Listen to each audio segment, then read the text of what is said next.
and welcome to my series of conversations with men and women whose ideas, vision and philosophy define our contemporary world. My guest today is one of the icons, the legends of contemporary broadcasting. He's been the voice of India in many ways to the rest of the world, with a long and distinguished career with the BBC. He's been honored by his own government. He's a CBE and an OBE. He was recently awarded the Padma Bhushan by the government of India. And I'm delighted to welcome Sir Mark Tully, Padma Bhushan. Thank you very much. Welcome, Mark. You've been for so long, sort of articulating what is happening in India. You have written extensively, television programs, radio programs.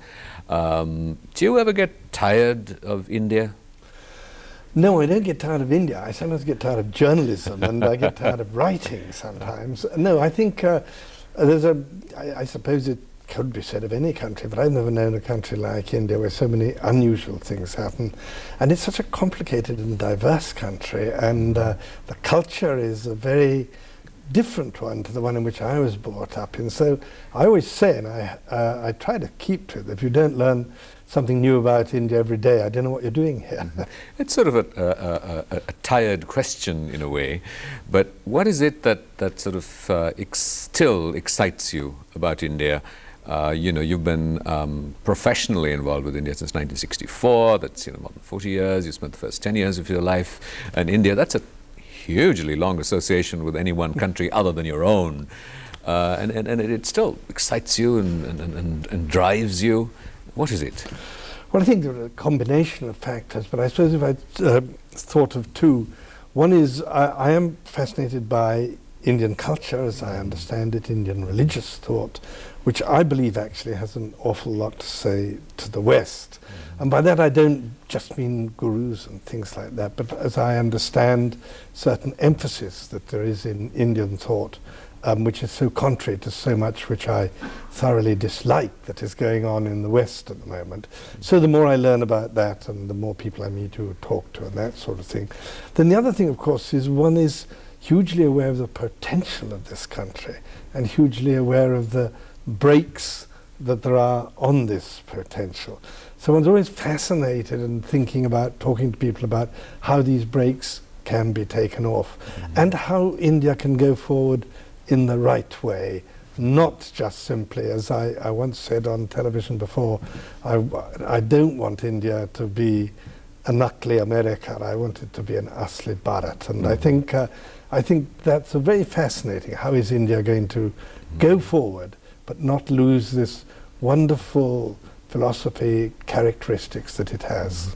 It's interesting you say that, because the most sort of familiar persona is if you're reporting on current happenings in India, political happenings, natural disasters, wars and what have you, and that it's really the sacred, in a sense, that draws you to India.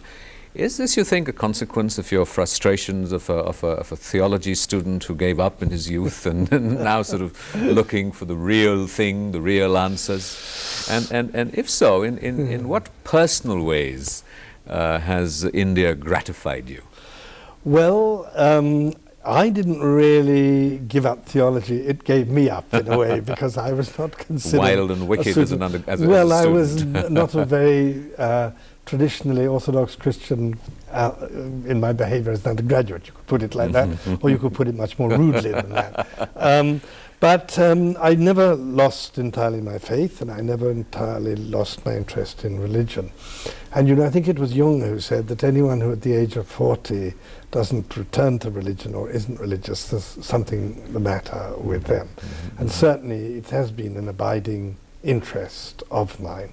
And I think if I were to choose two things, well, so many things, but one thing in particular, of course, India has taught me is that the old belief I was brought up in, that Christianity is the right, the only religion, the only way to God, that I no longer believe in at all, because again of what I learnt in India. But I think something more, what I love about India is this continual acceptance of the fact that we cannot actually describe God. We cannot say anything with any great certainty about God. We can experience him, but we can't or her, we can't describe in a sort of rational way. And so one of the things I've learned from India, which is actually hugely important to me, is the limits of reason. That there are other ways of perceiving other than reason, and those ways are very important too. So in what ways has that sort of concretely, tangibly changed you in everyday terms? Well, beyond sort of the intellectual understanding of this, how does it impact you? How does it change your life in its manifestations? I can give you a quick answer. I can give you a quick answer to that, and that is that I'm about to write a book about this, so it's changed my life in that way. But I'll tell you, really, I think the way to change one's life is because I no longer look for certainties in any field in life. I'm always saying, how can we bring this more back to the middle road? If you take what's happening in economics nowadays, you see, I see the mistake which was made was that socialism was too far to one extreme. Now I firmly believe that this market capitalism is too far to another extreme. So in my life, I try and economically live a life, a much more balanced life. I try not to be a consumerist, is one obvious example. So that's one example, but there are many more examples like that. I mean, one other one I think which is quite significant is that I think in India you learn to try and see the other person's point of view. So I try to avoid the sort of silly arguments that take place on this media all too often, for instance, and I try, I mean, not always successfully by any means, to have discourses, discussions with people rather than arguments. And debates and big fights. Yes, big fight. Yes, no, certainly not. No. You have sort of gotten into trouble, because of this sort of articulation of Hindu India, and you have been on occasion sort of perceived and attacked for being pro-BJP and fundamentalist, and what does that do for a journalist? Most journalists you associate with stirring up controversy and stirring up debate so that they can get TRPs and readers and what have you. What happens when that happens to a journalist himself? Despair, panic? No, I'm quite used to it. But actually it illustrates, Rajiv, exactly what I'm talking about. You see, because people in India tend to go to two extremes. Most Indians don't, but the politics of India and the journalism of India, and I'm sorry to say this about the journalism of India, goes to one or other extreme. And if you say anything about Hinduism, anything about what you've learned from religion, the secularists will say that you have become a fundamentalist. And that is in a way what I have suffered from. I have never ever in my life adhered to anything which could be anywhere near fundamentalism. And one reason is because, as I said, I don't believe in certainties, and fundamentalism is all about certainties. So I couldn't be saying that I believe in any form of fundamentalism. But I'm not surprised, because actually what happens to me is all about what I think is wrong with our world at the moment. People taking extreme positions and not listening to what someone is saying, but looking for an argument all the time. Sort of the archetypical journalist is sort of put on this platform, this haloed platform, as someone who is pursuing the truth. The truth can sometimes get you into trouble. It has got you into trouble. In Pakistan, in India, you've been asked sort of on numerous occasions between the two countries, you've been asked to leave, to stop reporting, censorship, and what have you. How important, how critically possible is it for a journalist today to truly report the truth? Well, that's a huge question, because what is the truth, obviously? I mean, if you look at two journalists' reports, they're never exactly the same. I think what a journalist can do is to report as accurately, as fairly, and in as balanced a manner as he can what he sees. But it's always, in some senses, going to be an edited version, it's a dangerous word to say, but in a way, almost an interpreted version in a way, because it is coming from you. And you always have to use your judgment about this. There's no actual, absolute, rock-solid truth. There are, of course, total lies you can tell. I mean, if you say something has happened and it hasn't happened, that's a total lie, and that's obviously totally indefensible. I was also looking at the manner in which the media is now circumscribed by financial imperatives, by political imperatives. We are in a society, I recognize, where in the very philosophical notion of truth is no absolute truth. All truth is relative. But even in terms of what the journalist perceives to be the truth and to be accurate and real, reporting that, as I mentioned, sort of can get people into trouble. It gets you into trouble. How does that play itself out in reality? Are you sort of conscious that this is sort of a BBC worldview that I have to sort of fit into in some way? This is sort of at a more mundane level, this is for British audiences, and so that becomes a positioning. How does all this sort of play itself out in the process of reporting? Well, I can in absolute honesty say to you that never once in all the years I worked for the BBC was I told that you should report like this or that. I was once called in by the British High Commissioner in Pakistan and told that the government didn't like my reporting and I should change it. And I immediately said, well, under those circumstances, I shall have to stay here another 2 weeks, won't I? Just to demonstrate that I have not been influenced by what you have just told me. But BBC, I can honestly say, never ever was I told that this was not the BBC's line or anything like that at all. But of course, what is influenced sometimes is the stories you're asked to cover, because the BBC or anyone else judges what will be of interest to their audience. And sometimes you think a story is very interesting, and sometimes you've even covered it, and the editors back home say, no, this is not interesting, and drop it. So you're not a totally free agent, but I've never ever, as I said, come under that pressure, never. You're watching a conversation with Sir Mark Tully. We'll be right back after a short break. Don't go away. Welcome back to a continuing conversation, and this time I shall describe him as Padma Bhushan Mark Tully. Of the two titles, sort of Sir Mark Tully and Padma Bhushan Mark Tully, does that give you sometimes an identity crisis? Well, I tell you, it gives me this, makes me very worried sometimes, because I don't really know, A, what I've done, and B, there's that famous saying which says, be well when all men speak well of you. Beware when all men speak well of you. No, but actually it is interesting, this question of identity. I've often asked this, and I think I would say this is something else I've learnt from India. I've learnt to be much more aware of the importance of karma or fate, or call it what you like. And therefore the way I see it is this, and I think it's the way I've learnt also from Mahatma Gandhi, that I can't be an Indian. I was born British. I was brought up with a British culture. I was educated mainly in Britain. I went in the British Army and British University. And therefore there is that Britishness about me which will never go away, nor should it, because it is my karma. But equally, as we've been discussing, I have been hugely influenced by India.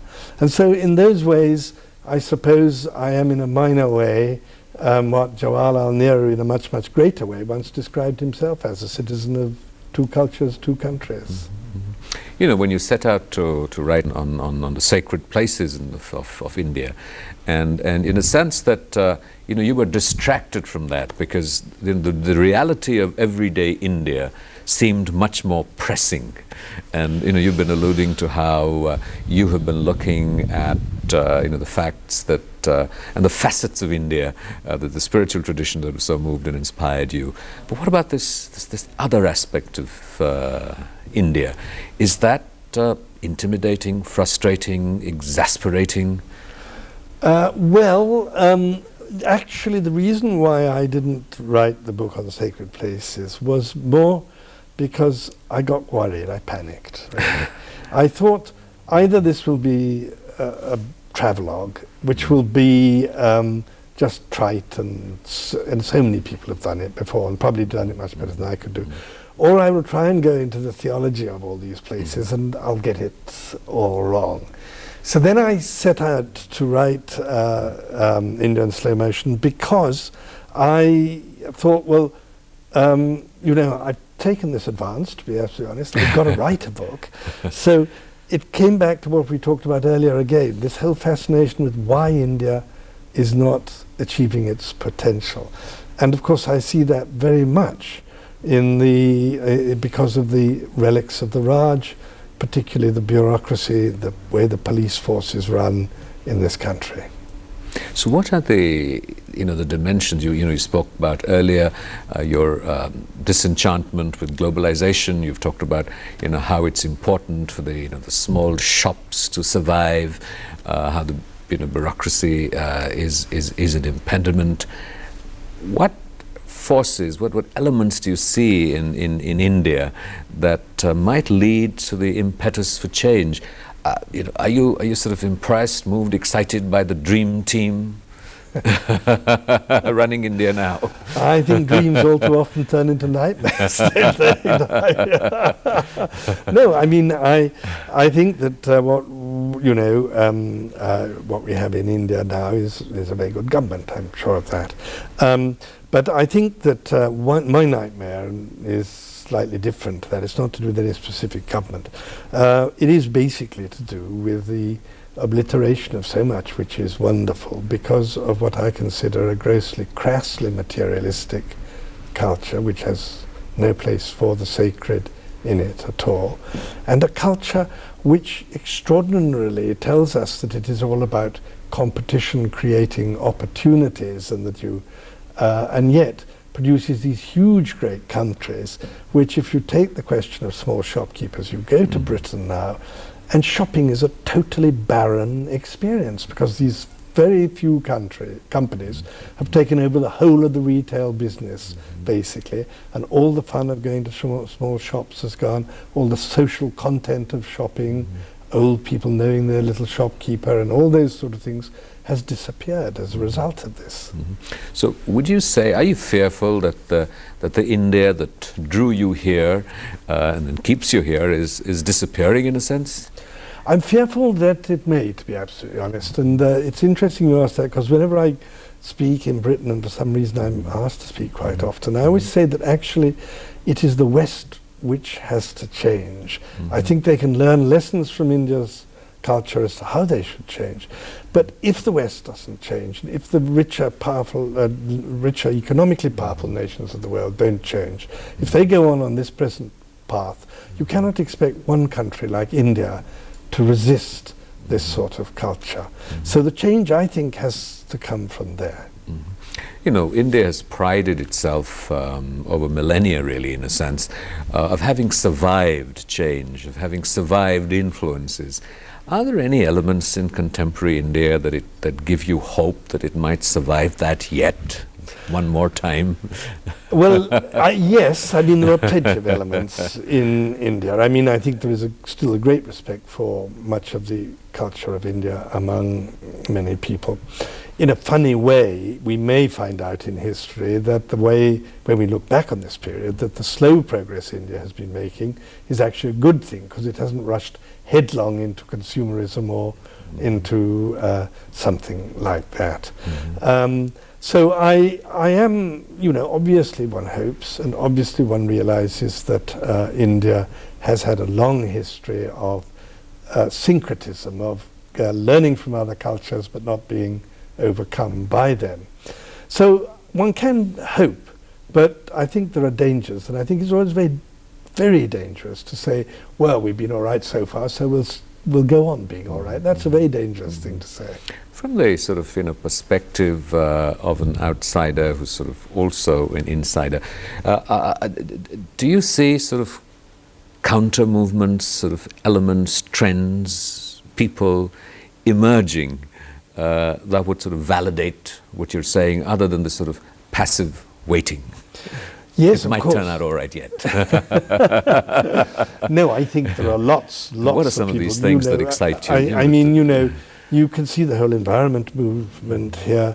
You can see that one of the wonderful things about India is it's such an open society, and so you can see all sorts of people. You know, I mean, one obvious example I always quote is Aruna Roy with her freedom of information movement. You've got people like Vandana Shiva. You've got so many people who are actually trying to combat the worst elements in this Western culture and Western society. And I think that probably there is more strength against Western culture in India still than in Western countries, where we have our people there, of course, who are fighting against the worst excesses of this Western culture.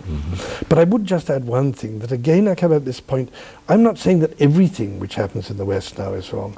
I'm not even saying that we don't need a measure of consumerism. We certainly need a measure of capitalism. What I'm saying is it shouldn't go to excess, as I believe very strongly it is going now. You're watching a conversation with Mark Tully, the former BBC correspondent in India. We'll be right back after a short break. Don't go away. Welcome back to a continuing conversation with Mark Tully. Going to sort of emerging modern contemporary journalism. We know we touched on the search for the truth and the big fight. And do you despair that the globalization of the media, the cross-holdings in the media, big, large media, is now beginning to dominate so significantly content? The sort of the sameness in the media. It has transformed from the time that you started working in broadcast journalism, and it was really the radio revolution that you rode. Well, I mean, yes, in some ways, but I think, you know, which you would be, I'm sure, agree with me, all that is happening, what it does do, of course, is it does stress the urgent need for public service broadcasting, because public service broadcasting is not motivated by commercial motives. And so I think that's one thing I would say. I would also say that in some funny way, the bigger things get, then the bigger the gaps are for the smaller enterprises and things like that. And of course there's another very important point, that the internet is free to anyone. You don't have to belong to Mr. Murdoch or Mr. CNN or BBC to put yourself or put whatever you want to do on the internet.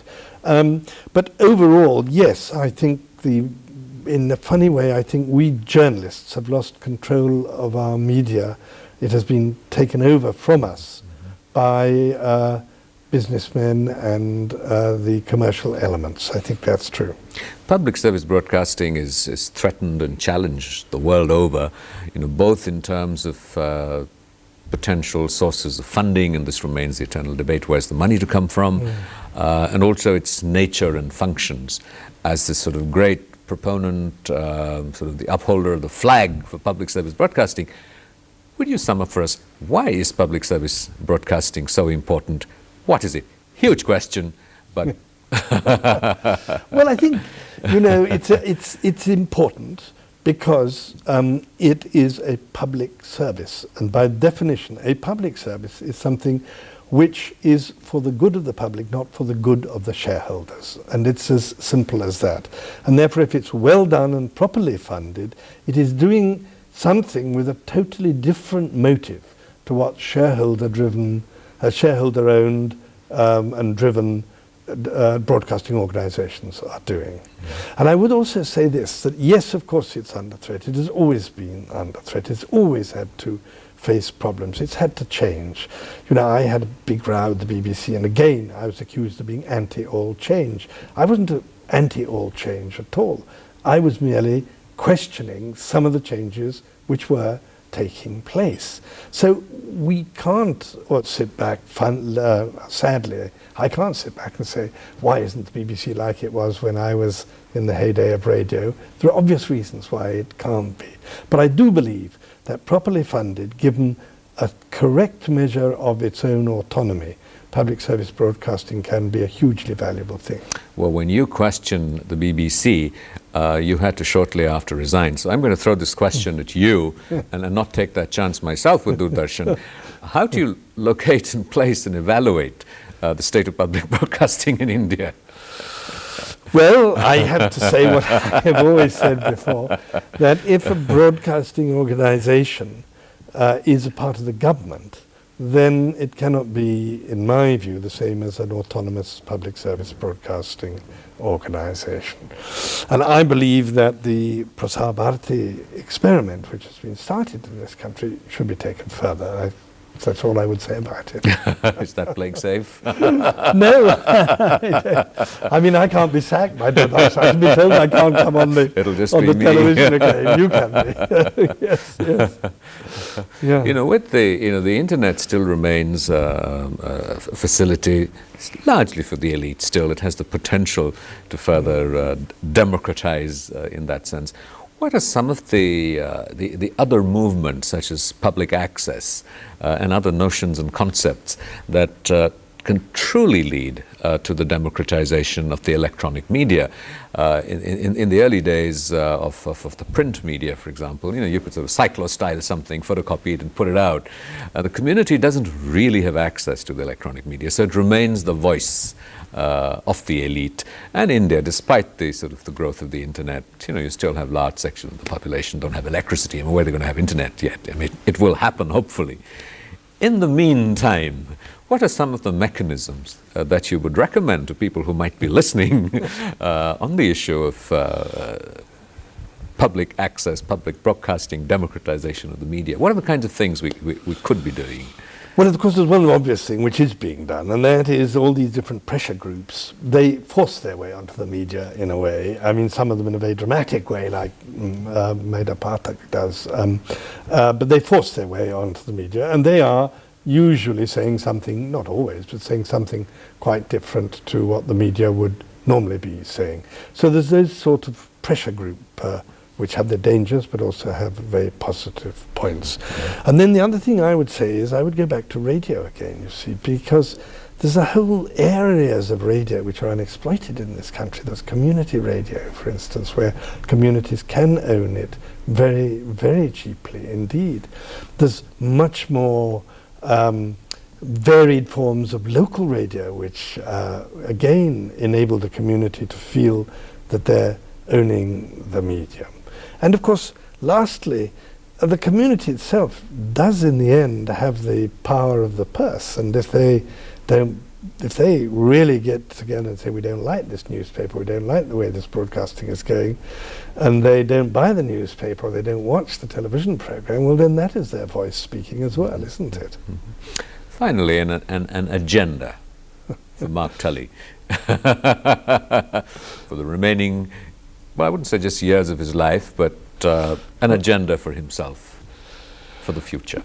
Well, my tutor in theology was a wonderful man who went on to be a monk called Harry Williams. And he wrote a book which said, one day, his autobiography was called One Day I'll Find Him. And I suppose that actually in my heart of hearts, I'll probably never pursue this agenda, but the agenda would be to try and do more to find Harry Williams him than I have done previously in my life, which would be quite appropriate at my age, that one should start thinking about these things anyhow. You're just 40 plus, you mentioned, is when you start thinking about this. Well, that was, yes, and I'm not 40 plus, or I'm 40 plus. Thank you, Mark Tully. This has been a great privilege. Thank you indeed. Thank you very much.